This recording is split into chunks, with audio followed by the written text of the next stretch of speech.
Hey everyone, welcome back to Pushing Film. Today I'm doing a review on a film I've never shot before, and that is the Lomochrome Purple film, which is the new version that Lomography released recently. And they provided me with this roll in 35mm after having done a previous review for them on the Lomo Berlin black and white film. I had a chat with one of their reps and they said, do you want to review more stuff? And I said, of course I do. So they sent me this along with some other things. But today we're going to talk about the Lomo Purple 2019 version. So having never really played around with many of these kinds of specialty films, I thought this would be fun to give something like this a try. So I decided to shoot it in my Canon EOS 3 35mm SLR. And I chose this camera because it has a pretty reliable meter and I can use all the same lenses that I do with my Canon digital camera, which I'm filming on right now. Lomography recommends metering this film anywhere between 100 and 400. So I decided to set my meter at 160. Now, I may have varied from this a little bit throughout the roll and given it a little bit of extra light. So I just generally metered between 100 and 200, but the light meter in the camera was set to 160 for the most part. And from there, my main aim was to go and shoot the film in a variety of different situations and conditions, but with the main objective to try and find as many interesting colors as I could, because obviously with this film, the main thing it does is that it shifts the colors around. I did as much research as I could, but a film like this is quite finicky and prone to a lot of variation in results. So the best thing I thought would be to just go out and try it, find as many colors as I could, and really just see what I get. All right guys, so I'm here at the beach and I've got the EOS 3 loaded with the Lomochrome Purple, and I'm just gonna try the first few shots in this location. Now the whole idea with this film is I wanna shoot a lot of colors. I wanna see what the Lomo Purple does to all the different color shifts that it can get. So behind me I've got these little beach huts here, so I wanna just get my first shot on those beach huts because they're surrounded by green, there's a bit of color, so let's just see what this film does to the colors.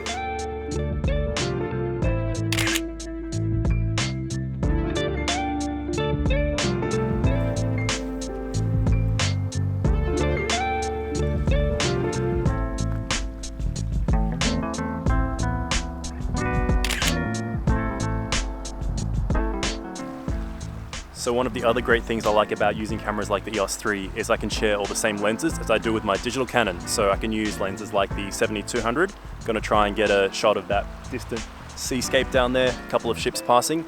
But I've taken a few shots around this area and it's not the greatest light. I'm gonna try and save the rest of the film to try and find some more vivid color, some pops of color somewhere later down the track. So I'll see you later in the video.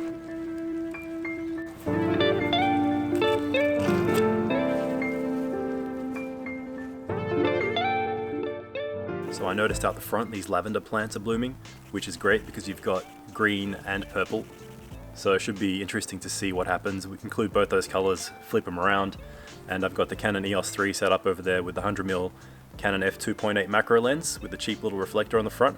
So I'll take a few shots here and hopefully get something interesting.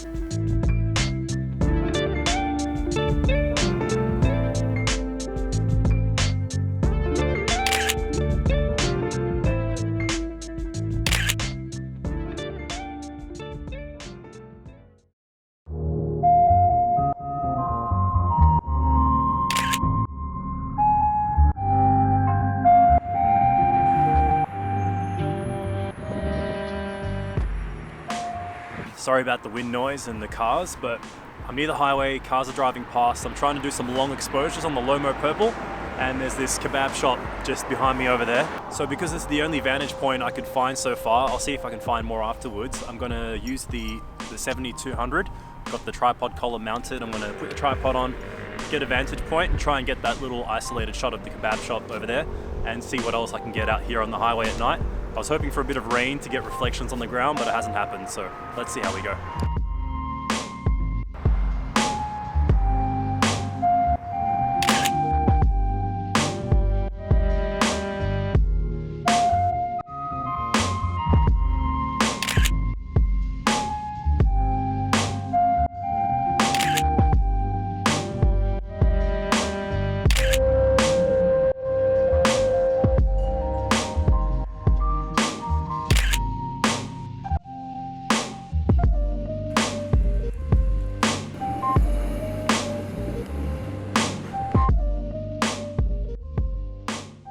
Alright, so those were some long exposures. Now I'm out here in the city at an event that happens every year called White Night Melbourne. I've got the EOS 3 this time with a 58mm 1.4 Nikon lens adapted to Canon, and I'm going to try and do some environmental stuff. There's a lot of interesting installations like these, and I'm going to try and maybe do some double exposures and just some detail shots with this low light lens. So hopefully we'll find some interesting colors and see what the Lomo Purple does with those.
Cool, so following those little night photography sessions, I wanted to finish the roll with some portraits. I made a list in the beginning of a few different things I wanted to shoot, including the nature stuff, the macro, the double exposures, night photography, and I really wanted to try portraits because I'd seen some interesting things from Lomography Purple, even though it was a little bit questionable with what to expect, especially in terms of skin tones being a really tricky thing with a film like this. I thought it'd be fun to give it a try. So luckily I had Sarah volunteer for me to be the model for some portraits, and we really tried to include as many colors as we could in the outfits and the props that we chose. I even tried to include some items that have sort of known colors, like fruits especially, and it was a little bit tricky trying to work with this kind of stuff, but again, it was really just for fun and for experimenting to see what happens with the colors.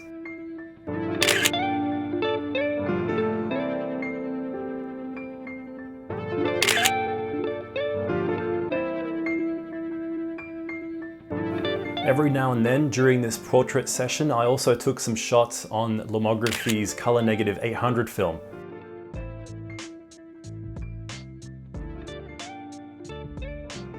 So this is some regular color negative film that I thought would be good to put side by side. So you might see some of the shots taken on the Lomo 800 side by side with some of the purple shots, just so that you have a reference for what the regular colors were like. And also, if it might be interesting to some people to see what Lomo's 800 film looks like next to the Lomochrome Purple. So the Lomo 800 shots were shot on my Leica M4 with the Zeiss 35mm f2.8 lens. Okay, so I finished the roll on that portrait session, and interestingly it finished on the 35th shot. I'm not sure if it was just a slightly shorter roll or something inherent to this type of film, but I thought it'd be interesting to note that. After finishing the roll, I took it over to Brock at Work in Process, who was actually sponsoring this video by the means of developing and scanning the film for me, and also through his advice on this film and some of the details of scanning and colors and his experience shooting the previous version of Lomo Purple. So my thoughts on the film is that it's a really unique and interesting film. It obviously isn't something that I would call an everyday film, but it is really fun, and I think it really lends itself well to experimentation, especially when you're trying to get those surreal results that I saw throughout the roll that I shot. The obvious thing is that greens will shift towards purple, but there is also a color shift with a lot of the other colors on the spectrum. So I found that yellows would shift towards magenta, and therefore anything that contained a little bit of yellow or orange would shift a little bit towards pinkish tones, which makes this film really tricky with shooting portraits. But if you do want to have fun and experiment with it, I have seen some interesting stuff done with Lomochrome Purple on portraits, including this new version. I don't think I really knew what to expect and got the most out of the film in that regards, but you do have to be careful with skin tones because skin generally does contain some elements of orange or yellow which will shift towards pink, and you don't want people looking too alien unless that's a look you're going for. So I think it's really fun to mess around with and include clothing and props that might cause those color shifts to give you an interesting result. As I said before, I wouldn't call it an everyday film, but for those surreal results, I think it's a really cool thing to try. And I really liked what it did with the night shots especially. My favorite shots on the roll were some of the shots like this one and the double exposures and the shots taken out at white night. You get this sort of dreamy sci-fi result almost, and I really like that. So my recommendations if you want more of that color shift result is to rate the film between 100 and 200 as I did, and give it as much light as you can, and I think that's going to really exaggerate those color shifts. And also keep in mind that a lot of the result you'll get with a film like Lomochrome Purple is down to the interpretation of the person scanning or the machine they're using to scan, and there is a lot of variation that can happen at that stage of the process. I did have a little bit of a chat with Brock at Work in Process about this factor, and he also was nice enough to share some of his results shooting the previous version of Lomochrome Purple, which I'll have up on the screen right now. And although I can't see a huge difference between the two, I'm sure if someone was to shoot these side by side or really do a study on the two films, they'd find some subtle differences. In my research looking at photos online, I found that the newer version seemed to be a little bit sharper and more consistent with a few more color shifts than the previous version. I'm not sure if that's completely true, but please feel free to leave your experiences in the comments down below. So I really want to thank Brock again over at Work in Process, and also Lomography for providing me with this roll of film to try out. They also did send me a couple of rolls of their Potsdam Kino 100 film in medium format, and I'm really looking forward to trying that out. I've actually already started shooting a roll in my Pentax 6.7, and I can't wait to get the results back and share it with you guys. So to see that review and any other film related videos I am going to make in the future, make sure you're subscribed if you're not already, and hit that bell to get all the notifications. I am starting to run workshops at the moment, and hopefully we're going to be doing a workshop over in Sydney in early October. So follow us on the Instagram page for updates regarding that. And following any possible workshop, I definitely want to do some kind of a photo meetup and photo walk over in Sydney, so that'll be really fun, and I'm looking forward to meeting some of you guys out there. Okay, so thanks for watching this film review, and I'll see you guys next time.